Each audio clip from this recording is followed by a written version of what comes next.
আপনাদের কাছে এই কথাগুলো বলার কারণ হলো আমি ইসলাম নিয়ে অধ্যয়ন আমার নিজের এই যাত্রা সম্পর্কে সততা রক্ষা করছি। আমাদের ইতিহাসের কোনো এক পর্যায়ে ইসলামকে জটিল বানিয়ে ফেলা হয়েছিল। ইতিহাসের কোনো এক পর্যায়ে, সেই সময়ের আগে, এটা ইসলামের আগমনের কয়েকশো বছর পরের কথা, এই সময়ের আগে ইসলাম ছিল খুবই খুবই সহজ সরল। এটা ছিল খুবই সহজ সরল। আমরা এটাকে অত্যন্ত জটিল করে তুলেছি। এখন ইসলামের সরলতা খুঁজে পেতে আমাকে সামনের দিকে তাকাতে হবে না, আমাকে পেছনে ফিরে তাকাতে হবে।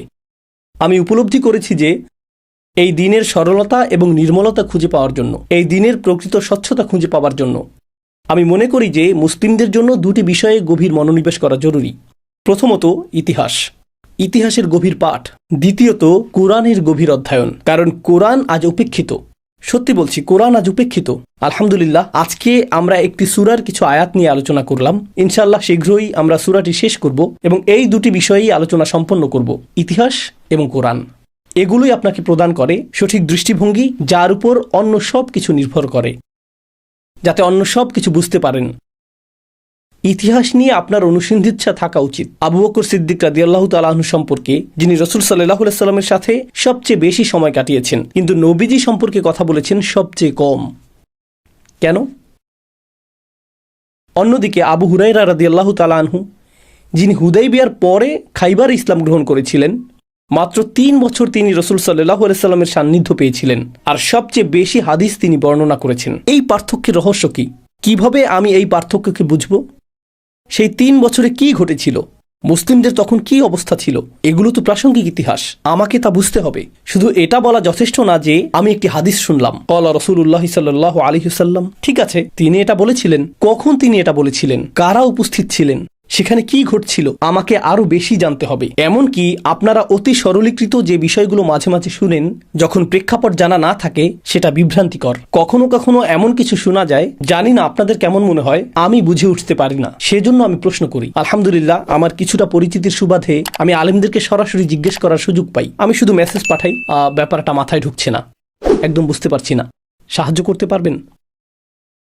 তাই সাধারণ মুসল্লিদের অবস্থা কেমন হয় আমি তা কল্পনা করতে পারি, কতটা দ্বিধাদ্বন্দ্বে তারা থাকেন। কারণ এই পথ পরিক্রমায় আমার নিজেরও এখনও দ্বিধাদ্বন্দ্ব রয়েছে। তো আমার আশা হলো কমপক্ষে এই যাত্রাটি, সিরাতের এই খণ্ডিত অংশটি যাতে কিছুটা উন্মোচিত হয়।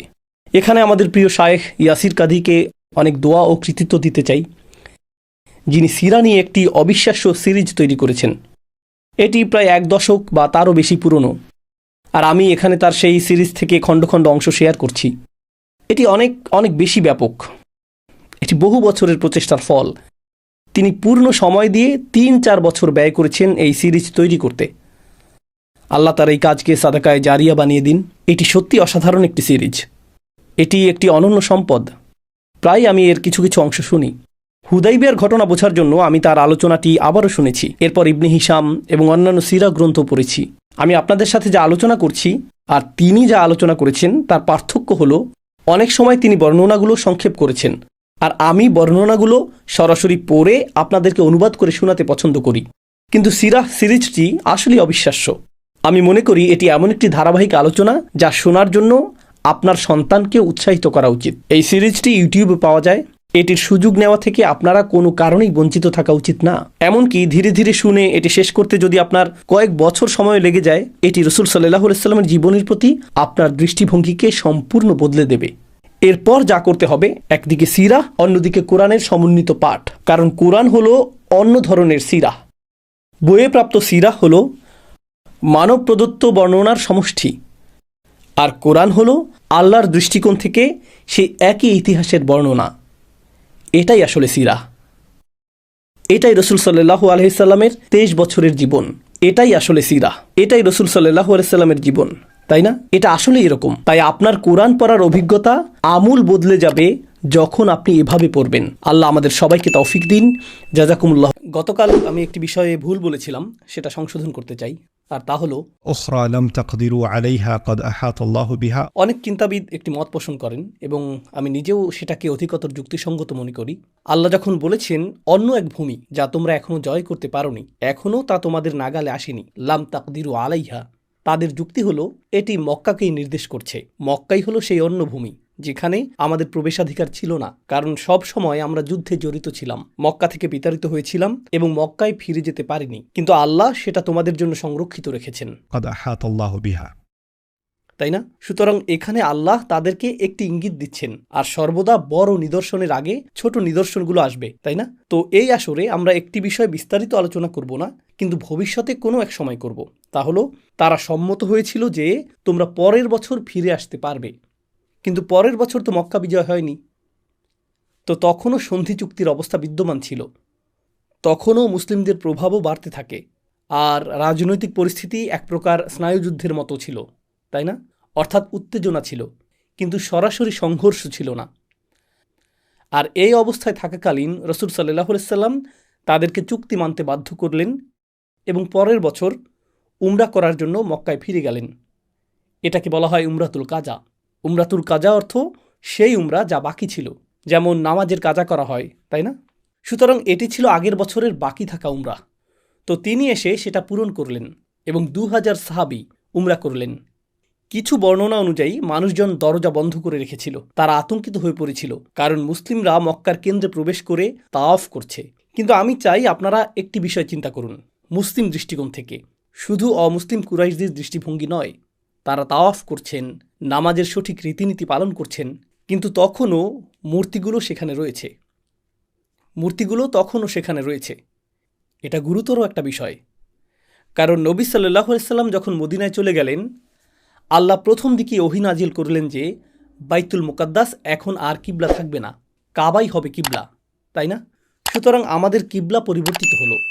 আগে জেরুজালেমের দিকে মুখ করে নামাজ আদায় করতে হলে মক্কার দিকে পিঠ দিয়ে দাঁড়াতে হতো, কারণ মক্কা, মদিনা ও জেরুজালেমের অবস্থান ছিল এমন। তাই আপনি যদি জেরুজালেমের দিকে মুখ করে দাঁড়ান, পিঠ থাকবে মক্কার দিকে, আর মুখ মক্কার দিকে থাকলে পিঠ থাকবে জেরুজালেমের দিকে। তখনও আল্লাহ এই ওহী নাজিল করেননি যে মক্কার দিকে মুখ করে সালাত আদায় করতে হবে। তাই নবীজি জেরুজালেমের দিকেই সালাত আদায় করে যাচ্ছিলেন। যখন তিনি জেরুজালেমের দিকে সালাত আদায় করতেন, তার পিঠ থাকতো কাবার দিকে। তিনি কাবার দিকে পিঠ রাখতে পছন্দ করতেন না। তাই আল্লাহ সূরা বাকারায় নাজিল করলেন, قد نرى تقلب وجهك في السماء আমি আপনার মুখমণ্ডলকে বারবার আকাশের দিকে ফিরাতে দেখেছি, فلنولينك قبلة ترضاها তাই আমি আপনাকে ওই কিবলামুখী করাচ্ছি যা আপনাকে সন্তুষ্ট করবে, অর্থাৎ কাবার দিকে, তাই না? সুতরাং আল্লাহ এটা নাজিল করলেন রাসূল সাল্লাল্লাহু আলাইহি সাল্লামের অনুভূতির কারণে। যদিও আমরা জানি বৃহত্তর পরিকল্পনার উদ্দেশ্য এটাই ছিল, কিন্তু আল্লাহ এটাকে বর্ণনা করেছেন রাসূল সাল্লাল্লাহু আলাইহি সাল্লামের হৃদয়কে প্রশান্ত করার উদ্দেশ্যে। সুতরাং আপনি লক্ষ্য করবেন এই সূরাতেও হৃদয়ের প্রশান্তি অত্যন্ত গুরুত্বপূর্ণ, তাই না?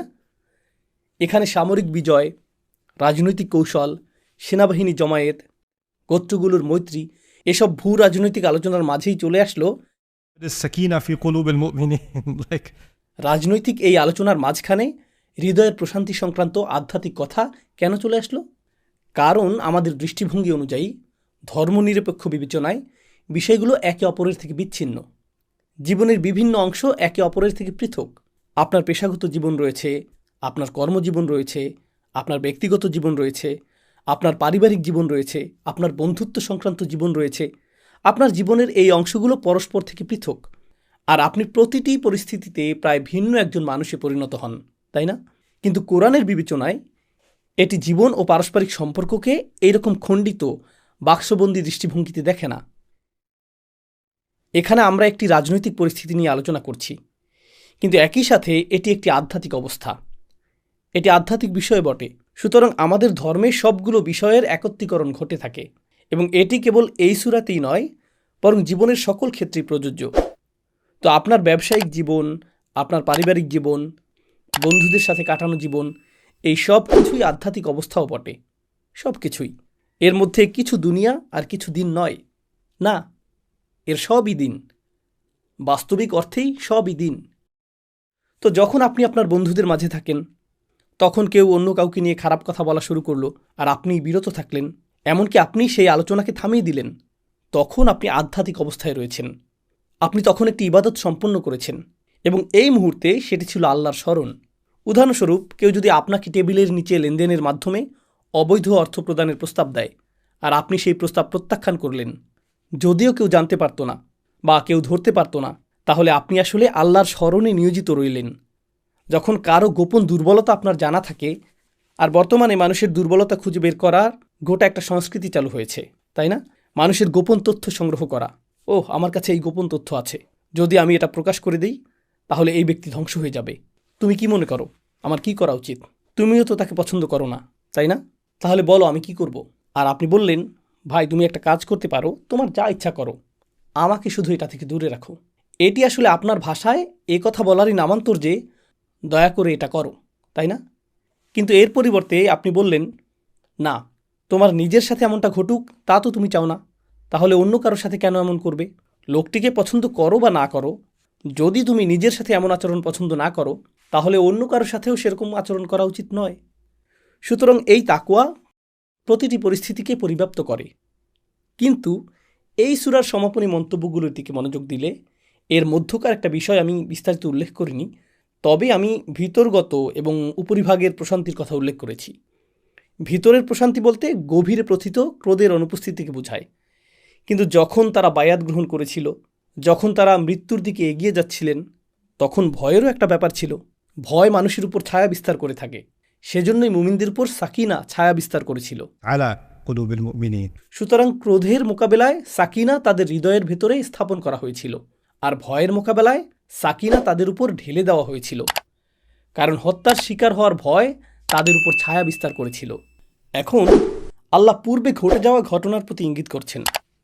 কৌতূহল জাগ্রতকারী ভঙ্গিতে এই সূরায় মুসলিমদেরকে চিন্তা করতে বলা হচ্ছে অতীতে ঘটে যাওয়া ঘটনাবলী নিয়ে এবং ভবিষ্যতে ঘটতে পারে এমন ঘটনা নিয়ে। তো অতীত এবং ভবিষ্যৎ এই সূরাতে আমরা এই দুয়ের মধ্যে ক্রমাগত আবর্তিত হচ্ছি। তো এখন আমরা আসলে অতীতে ফিরে যাচ্ছি, কারণ গত পর্বের আলোচনার শেষ দিকে আপনারা স্মরণ করলে দেখবেন যে আল্লাহ ওই সকল ভূমির কথা বলছিলেন যা তোমরা অর্জন করতে যাচ্ছ, তাই না? সেটি ভবিষ্যতের কথা।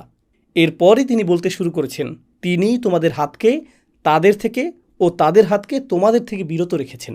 এটা সম্ভবত সেই ঘটনার প্রতি ইঙ্গিত যখন 80 জন গুপ্ত ঘাতক এসে উত্তেজনা সৃষ্টির চেষ্টা করেছিল, কিন্তু কোনো প্রাণহানি ছাড়াই তাদেরকে নিষ্ক্রিয় করা হয়েছিল।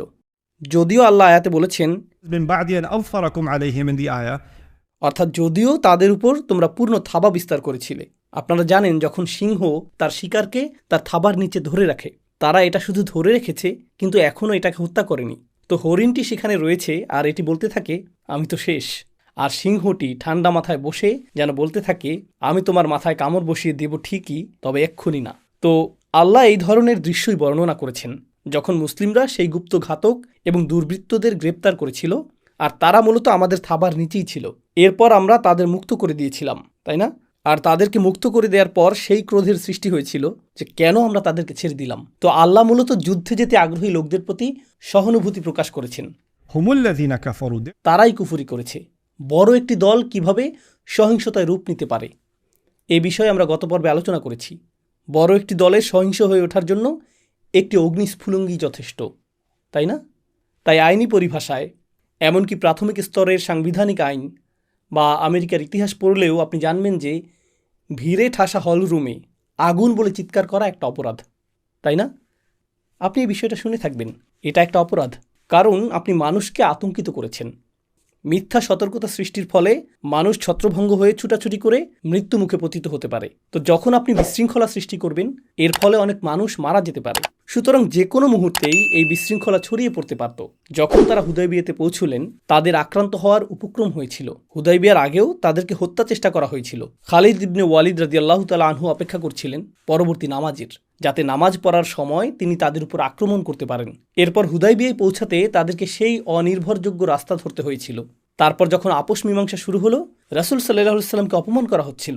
আর যখন শেষ পর্যন্ত আপোষ মীমাংসাটি সফল হলো, এমনকি তার আগেও উসমান রাদিয়াল্লাহু তাআলা আনহুকে হত্যা করা হয়েছে এই গুজব ছড়িয়ে পড়ল। মুসলিমদের একজন মীমাংসাকারী সেখানে গিয়ে প্রহারের শিকার হলেন, তাই না? তো যে কোনো মুহূর্তে সহিংসতা ছড়ানোর মতো একাধিক স্ফুলিঙ্গ প্রস্তুত ছিল, কিন্তু আল্লাহ তা ঘটা থেকে বিরত রাখলেন।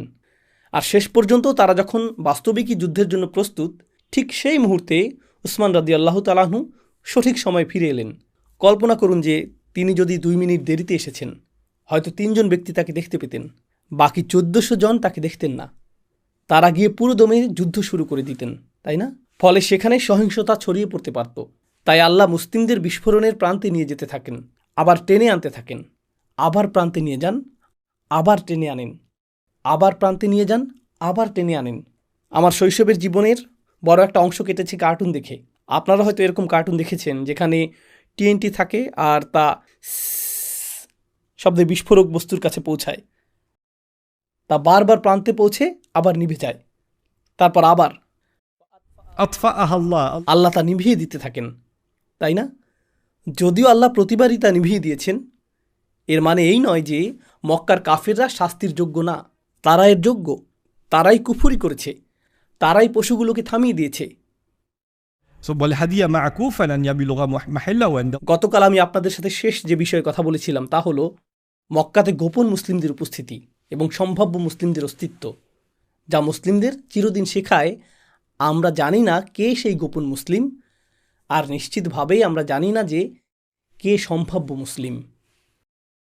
আমি এই সূরাটি নিয়ে 10 বছর আগে একবার আলোচনা করেছিলাম লন্ডনে, এবং সেটি বাইয়ানা টিভিতে আজকের এই আলোচনার চাইতেও বেশি বিস্তারিতভাবে রেকর্ড করা আছে।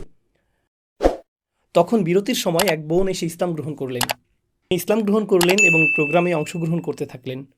আমি লেকচারের মধ্যেই তার কথা উল্লেখ করেছিলাম এবং বলেছিলাম তিনি তো এসেছেন, তিনি তার অমুসলিম বন্ধুর সাথে এসেছিলেন, তিনি কিছুদিন ধরে ইসলাম নিয়ে ভাবছিলেন। 30 মিনিট আগেও আমরা তাকে মুসলিম হিসেবে দেখতাম না, কিন্তু আল্লাহ দেখেছেন।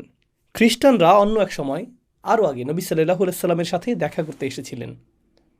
এই খ্রিস্টানরা নবী সাল্লাল্লাহু আলাইহি সাল্লামের সাথে দেখা করতে এলো, আর তিনি কেবল কুরআন তেলাওয়াত করলেন। তিনি শুধু এটাই করলেন, তিনি কুরআন পাঠ করলেন। ترى أعينهم تفيض من الدمع. আপনি তাদের চোখ থেকে অশ্রু গড়িয়ে পড়তে দেখবেন। তারা কোরআন শুনেই কেঁদে ফেলেছে, তাই না? তারপর তাদের একটি ঘোষণা বর্ণিত হয়েছে, তা হলো إنا كنا من قبله مسلمين. আমরা এর আগেই মুসলিম ছিলাম।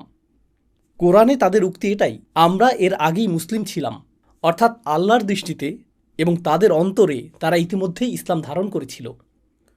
তো এরকম ইসলাম আছে যা আপনি আমি দেখতে পাই, আর একরকম ইসলাম আছে যা আপনি আমি দেখতে পাই না। একটি হলো মুসলিমের বাহ্যিক রূপ, আর আরেকটি হলো অন্তরের অবস্থা, যা ইসলামের দিকে ধাবিত হচ্ছে। অন্তরের এই অবস্থা আপনি কখনোই জানতে পারবেন না। তাই তাৎক্ষণিক বিচার করে না ফেলা, ফলে আপনি যদি বিচার করতে না পারেন তাহলে আপনি তাদের শত্রু ভাবতে পারবেন না। যদি আপনি শত্রু ভাবতে না পারেন তাহলে আপনি তাদেরকে যুদ্ধক্ষেত্রের প্রতিপক্ষ হিসেবে বিবেচনা করবেন না। তাই এই বিষয়গুলোর মধ্যে এই ধারাবাহিকতার প্রভাব রয়েছে, কিন্তু এর মানে এই না যে আমাদের শত্রু নেই। এটাও কিন্তু চরমপন্থার দিকে যেতে পারে। এটা এরকম যে, ওহ, কাউকে বিচার করো না, তারা তো তোমাকে গুলি করেছে, তবুও বিচার করো না, তুমি জানো না তাদের অন্তরে কি আছে। আমি কাউকে বিচার করতে চাই না।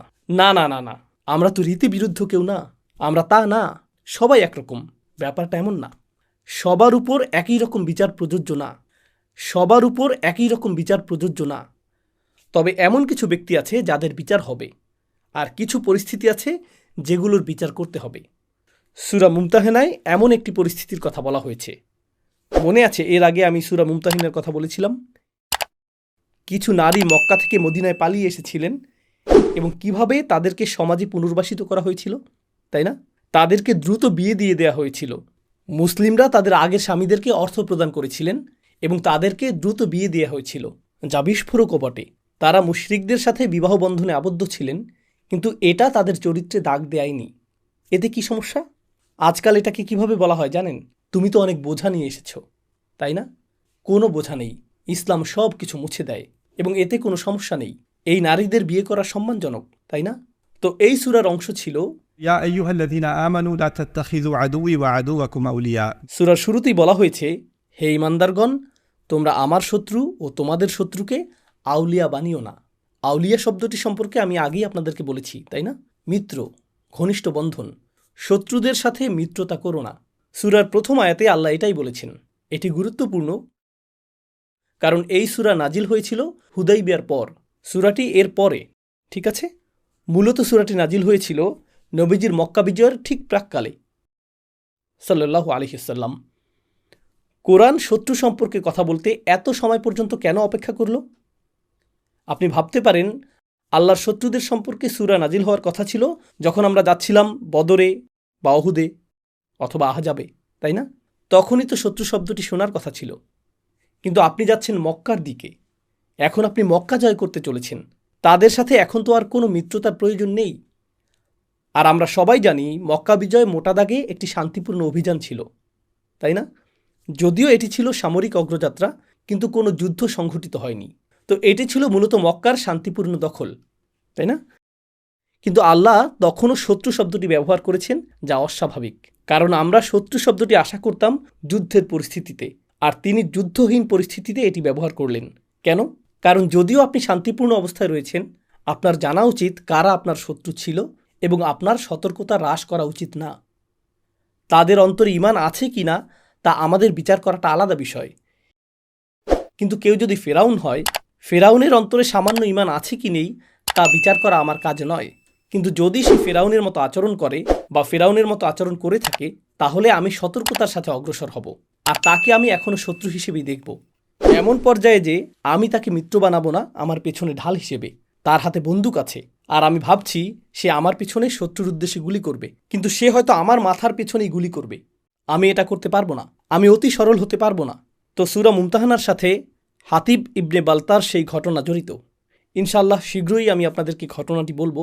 এখন আসুন এই সূরার দিকে মনোযোগ দেই। সূরাটির শেষের দিকে এখন আল্লাহ বর্ণনা করছেন, إذ جعل الذين كفروا في قلوبهم الحمية যখন কাফিররা তাদের হৃদয়ে স্থাপন করেছিল পক্ষপাত। হামিয়া, হামিয়া অর্থ তীব্র গোত্রীয় পক্ষপাত। حمية الجاهلية. অতপর আল্লাহ এই শব্দটিকে পুনরাবৃত্তির মাধ্যমে জোরালো করলেন এবং বললেন, এটা এমন এক পক্ষপাত যা চরম অজ্ঞতাপ্রসূত আবেগের উপর ভিত্তি করে গড়ে ওঠে। আর জাহেলিয়া বলতে ইসলাম পূর্ব জাহেলি যুগের সেই পক্ষপাতকেও বোঝাতে পারে। সুতরাং হামিয়াতুল জাহেলিয়া হতে পারে হামিয়া আসরিল জাহেলিয়া।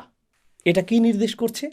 প্রথমত ও প্রধানত কুরাইশরা তাদের নিজ গোত্র ছাড়া অন্য কেউ বড় ধরনের ক্ষমতা পাবে তা মানতে পারছিল না।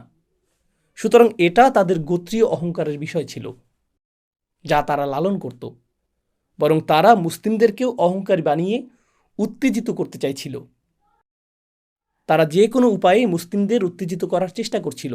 তো ফি কুলুবিহিম শুধুমাত্র ফি কুলুবি আনফুসিহিম নয়, তারা তো নিজেদের গোত্রীয় অহংকারকে জাগৃত করেছিলই, কিন্তু তারা মুসলিমদেরও রাগান্বিত করতে চাইছিল।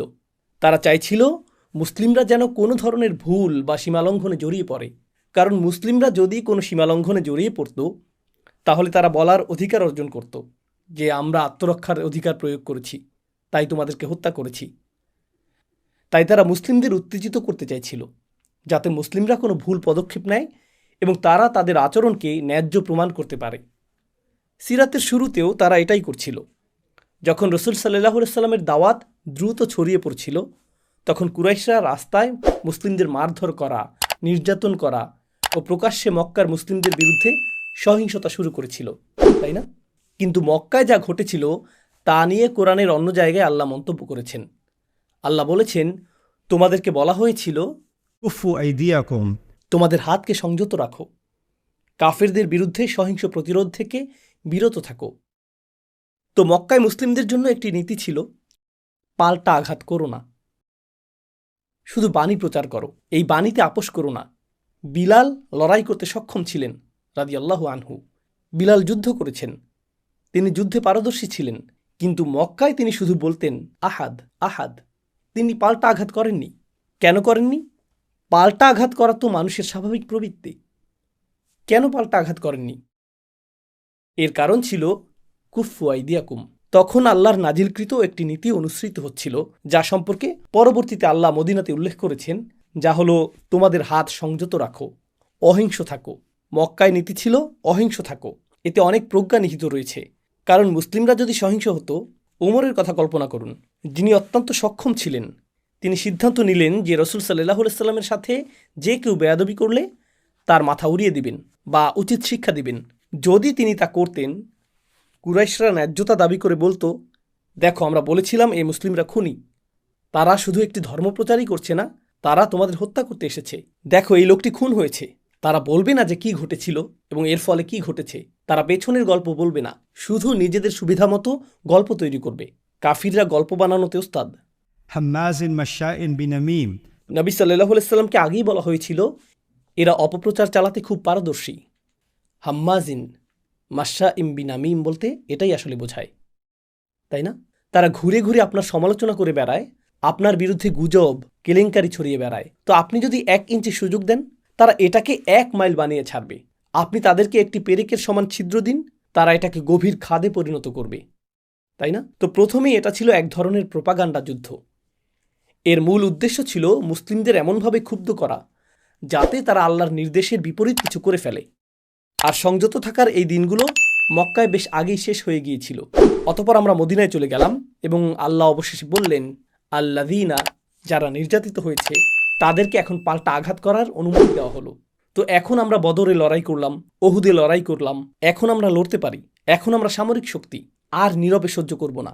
কেবলমাত্র দাওয়াত এবং সবরের সেই দিন শেষ, সেটা শেষ হয়ে গিয়েছে। কিন্তু আমরা যখন হুদাইবিয়ার ঘটনায় আসলাম, আমাদেরকে কি আবারও সবরের দিকে ফিরে যেতে হচ্ছে? না না না, আমরা যুদ্ধে দক্ষ, আমরা মরুভূমি অতিক্রম করেছি, এখন আমাদের কাছে তরবারিও আছে। এটা সবরের নীতি নয়, কিন্তু তাদেরকে উত্তেজিত করে যুদ্ধে লিপ্ত করা হচ্ছে, তারা যাতে পাল্টা আঘাত করেন, তারা যাতে কিছু একটা ঘটিয়ে ফেলেন। আর আল্লাহ বলছেন, فأنزل الله سكينته على رسوله وعلى المؤمنين তখন আল্লাহ প্রশান্তি নাজিল করলেন, তার নিজের পক্ষ থেকে প্রশান্তি, অর্থাৎ বিশেষ একটি প্রশান্তি যা আল্লাহর কাছ থেকে আসে। আগে আমরা দেখেছি আস-সাকিনা, এখন দেখছি সাকিনাতাহু, এমন প্রশান্তি যা বিশেষভাবে আল্লাহর পক্ষ থেকে আসে। তিনি তা প্রেরণ করলেন তার রাসূলের উপর এবং ঈমানদারদের উপর, অর্থাৎ যিনি অন্য সকলের চেয়ে বেশি আঘাত পেয়েছিলেন তিনি আসলে রাসূলুল্লাহ সাল্লাল্লাহু আলাইহি সাল্লাম। আমরা সিরাতের ঘটনায় দেখতে পাই যে সবাই উত্তেজিত, সবাই অস্থির, কিন্তু কে শান্ত ছিলেন? রাসূল সাল্লাল্লাহু আলাইহি সাল্লাম ছিলেন শান্ত। আমরা যা জানি না আল্লাহ আমাদের জানাচ্ছেন। আল্লাহ রাসূলের চেয়ে কেউই বেশি ক্রোধান্বিত হননি সাল্লাল্লাহু আলাইহি সাল্লাম, কিন্তু তা ছিল অন্তরে, তা ছিল ভিতরে। যা করা হচ্ছিল, যা বলা হচ্ছিল, তার জন্য কিন্তু তিনি ক্রোধান্বিত হচ্ছিলেন, কিন্তু নিজের আবেগের ওপর তার নিয়ন্ত্রণ ছিল সকলের চেয়ে বেশি। নিজের ওপর তার একার আত্মসংযম 1400 মানুষের ক্রোধের চেয়েও বেশি শক্তিশালী ছিল। কল্পনা করতে পারেন? প্রথমত, কিছু মানুষ রাগান্বিত, আপনি তাদের চেয়েও বেশি রাগান্বিত, কিন্তু আপনাকে তাদের সকলের চেয়ে বেশি প্রশান্ত চিত্ত প্রদর্শন করতে হচ্ছে। আর তখন তারা ভাবে, উনি কেন উন্মত্ত হচ্ছেন না, কেন তিনি রাগান্বিত না? এরকম পরিস্থিতিতে থাকা হতাশাজনক। আর আল্লাহ বলেছেন, এর জন্য প্রয়োজন এমন এক বিশেষ প্রশান্তি যা কেবল আল্লাহর পক্ষ থেকেই আসতে পারে। سكينته أنزل الله سكينته على رسوله আর তারপর ওয়ালাল মুমিনিন, তিনি এই প্রশান্তি প্রেরণ করলেন ঈমানদারদের উপর, ফলে তারাও প্রশান্ত হয়েছিলেন। আর আমার মতে এখানে সাকিনাহ বলতে সূরাটিকেও বোঝাচ্ছে। সূরাটিই তাদের শান্ত করেছিল।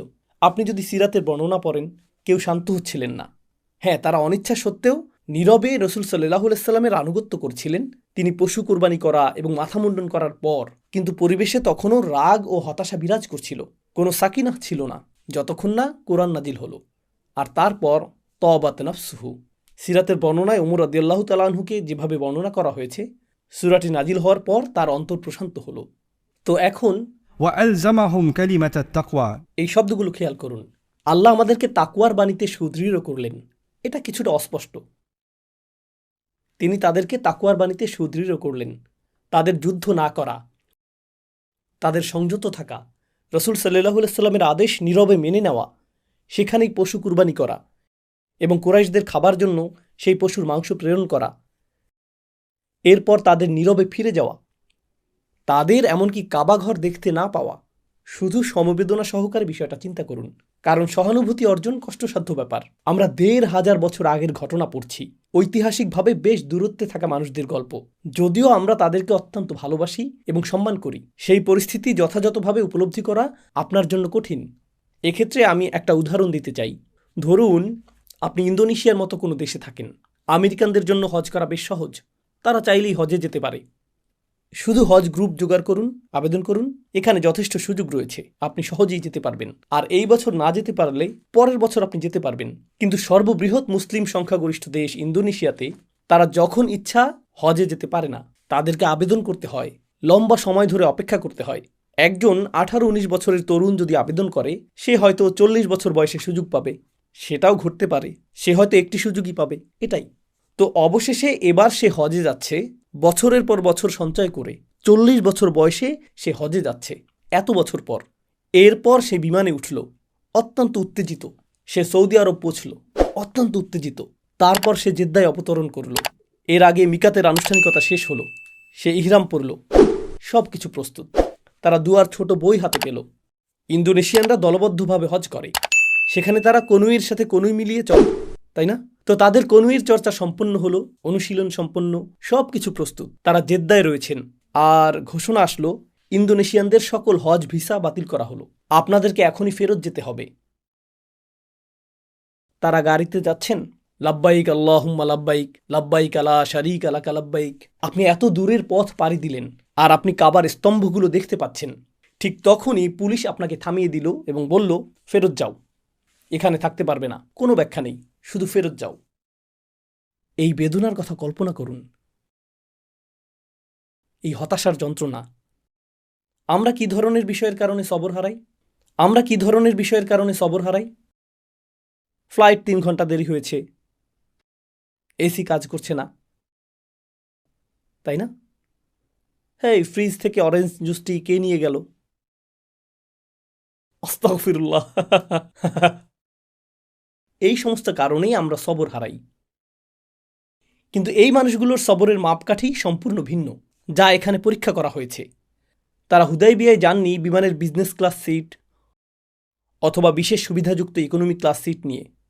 আর তাদের জন্য দুর্লভ বাদাম পরিবেশন করার জন্য সেখানে কোনো বিমানবালাও ছিল না। তাদের এগুলোর কোনোটাই ছিল না। তারা হিজাজ অঞ্চলের মরুভূমি অতিক্রম করেছিলেন। আপনারা কি মক্কা থেকে মদিনার সড়কপথে ভ্রমণ করেছেন? আপনারা কি গাড়িতে এসি ছাড়া সেই পথে ভ্রমণ করেছেন? আপনি কি সেই পথে কখনো হেঁটেছেন? আপনি কি সেই ভ্রমণে 30 মিনিট হেঁটেছেন, 10 মিনিট হেঁটেছেন? সেই হাঁটাটা কেমন হবে? প্রজ্বলিত সূর্যের নিচে পশুগুলো ক্লান্ত শ্রান্ত হয়ে আপনার মালপত্র বহন করছে। আপনার মালপত্র বহনের দায়িত্বে অন্য কেউ নেই। আপনি চেক ইন করছেন না। আপনার কিছুটা মালপত্র পশুর পিঠে রয়েছে, কিন্তু পশুগুলো সব কিছু বহন করতে পারে না। আর তারপর আপনাকে পশুগুলোকেও টেনে নিতে হবে। এটা কোনো গাড়ি না যে আপনি অ্যাক্সেলেটর বাটন চাপবেন আর এটা সামনে যাবে। কখনো উটগুলো নাও এগুতে পারে। তখন আপনি কি করবেন? আপনি সেই সফরে অংশ নিয়েছেন এবং অবশেষে আপনাকে ফিরে যেতে হলো। ফিরে যান। আর আপনার রসুল বলছেন, আমরা ফিরে যাচ্ছি। তারা আরও যে সমস্ত আবেগিক উত্থান পতনের মধ্য দিয়ে গিয়েছেন তা তো বলাই বাহুল্য। যখন তারা তাদের সংযম ধরে রাখছিলেন, আল্লাহ কিভাবে সেই পরিস্থিতির বর্ণনা করেছেন? ألزمهم كلمة التقوى তিনি তাদেরকে তাকওয়ার বাণীতে সুদৃঢ় করলেন। তাকওয়ার বাণী এরকমই। এখানে তাকওয়ার বাণী হলো, তোমাদের রসুল যা বলবেন সেটাই তোমরা অনুসরণ করবে। এটাই তাকওয়ার প্রকাশ। আর কালিমা অর্থ নির্দেশনাও বটে, তাকওয়ার নির্দেশনা। আল্লাহ তাদেরকে এর প্রতি সুদৃঢ় করলেন। তারা সংযম প্রদর্শন করতে সক্ষম হয়েছিলেন। وألزمهم كلمة التقوى وكانوا أحق بها وأهلها আর এরাই ছিল সেই লোকেরা যারা এই তাকওয়ার বাণীর সর্বাধিক হকদার এবং এর প্রকৃত অধিকারী। أحق بها وأهلها এ দুটি বিষয় যদিও সমার্থক, কিন্তু ধারণাটি হলো এটি সহজে প্রদত্ত কিছু নয়। এটি একটি বিরাট সম্মান যা এমন সকল ব্যক্তিকে প্রদান করা হয় যারা আল্লাহর দৃষ্টিতে সত্যিকারভাবে এর যোগ্য, কারণ তারা এই পর্যায়ের সংযম অবলম্বন করতে সক্ষম। আমরা যা শিখছি তা হলো আমাদের নিজেদের সংযত রাখার ক্ষমতা এবং আমাদের আবেগ নিয়ন্ত্রণ করা। এমনকি ইসলামের জন্যও আমাদের আবেগ আমাদের করণীয় নির্ধারণ করতে পারবে না। এটাই ইলজাম কালিমাতিত তাকওয়া। আর এরাই সেই লোক যারা এর হকদার। তো এটি সহজে অর্জনযোগ্য কোনো উপাধি নয়। এই পর্যায়ের পরিপক্কতা অর্জন করা সহজ নয়। তাই তিনি বলছেন, وكان الله بكل شيء عليما আর আল্লাহ সর্বদাই সবকিছু জানেন। আল্লাহ আগে থেকেই জানতেন যে এটি ঘটবে। আল্লাহ জানতেন তাদের ফিরে যেতে হবে। আল্লাহ জানতেন হতাশা আসবে। এই সব কিছুই আল্লাহর পরিকল্পিত। সেই আল্লাহ যিনি হাজার হাজার বছর আগে ইব্রাহিম আলাইহিসসালামকে মরুভূমির মাঝে কাবা নির্মাণের নির্দেশ দিয়েছিলেন এবং আল্লাহর শেষ রাসূল সাল্লাল্লাহু আলাইহি সাল্লামের আগমনের নিখুঁত সময় নির্ধারণ করেছিলেন। ইব্রাহিম আলাইহিসসালামের দোয়ার ফলশ্রুতিতে যার আগমন ঘটবে, সেই আল্লাহই এই ঘটনাগুলোর প্রতিটি ধাপ পরিকল্পনা করেছিলেন। আল্লাহ সব কিছুই জানতেন। وكان الله بكل شيء عليما আর আল্লাহর সর্বজ্ঞতার কথা উল্লেখ করতে গিয়ে মুসলিমদের চরম হতাশার কারণ ছিল যে রাসূল সাল্লাল্লাহু আলাইহি সাল্লাম একটি স্বপ্ন দেখেছিলেন যে তারা উমরা করবেন, কিন্তু তারা উমরা করতে এসেও আর উমরা সম্পন্ন করতে সক্ষম হলেন না। তাই আল্লাহ বলছেন, لقد صدق الله رسوله الرؤيا بالحق আল্লাহ তার রাসূলকে যথার্থই সত্য বলেছেন। সেই স্বপ্নটি সত্য। তো আল্লাহ তার রাসূলকে সত্য স্বপ্ন দেখিয়েছেন, যা প্রদান করা হয়েছিল একটি লক্ষ্য সহকারে, এবং এটাই বাস্তব। সুতরাং স্বপ্নটি সত্য ছিল। এখন নবীজিকে তো আপনি বিশ্বাস করেন, এমনকি কোরআনে এই বিষয়গুলো নাজিল না হলেও আপনি তাকে বিশ্বাস করতেন, তাই না? আল্লাহর প্রতি আমাদের ঈমান রয়েছে, কিন্তু আল্লাহ এর সাথে তার নিজের বাণী যোগ করেছেন। এখন এক মুহূর্তের জন্য কল্পনা করুন, যদি এই আয়াতটি নাও আসতো, তবুও কি আমরা সেই স্বপ্নের প্রতি ঈমান আনতে বাধ্য ছিলাম না? অবশ্যই। সুতরাং আমাদের ঈমান ইতিমধ্যেই বর্তমান ছিল, কিন্তু এখানে ঈমানের বাড়তি শক্তি যুক্ত হয়েছে, তাই না? এখন সূরার প্রথম দিকের ভাষাটি লক্ষ্য করুন। আল্লাহ মুমিনদের অন্তরে সাকিনাহ প্রেরণ করেছেন, ليزدادوا إيمانا مع إيمانهم যাতে তারা তাদের ঈমানের সাথে আরও ঈমান বৃদ্ধি করতে পারে। তো একটি ঈমান রয়েছে এবং তার উপর অতিরিক্ত ঈমান এলো। রাসূলুল্লাহ সাল্লাল্লাহু আলাইহি সাল্লাম যখন বলেছিলেন, আমি একটি স্বপ্ন দেখেছি, সেটি ছিল আল্লাহ রাসূলের উপর ঈমান। এখন তার উপর এই আয়াতের ঈমান যোগ হয়েছে, যেখানে আল্লাহ বলেছেন স্বপ্নটি সত্য। إيمانا مع إيمانهم لقد صدق الله رسوله الرؤيا بالحق لتدخلن المسجد الحرام তোমরা অবশ্যই মসজিদুল হারামে প্রবেশ করবে,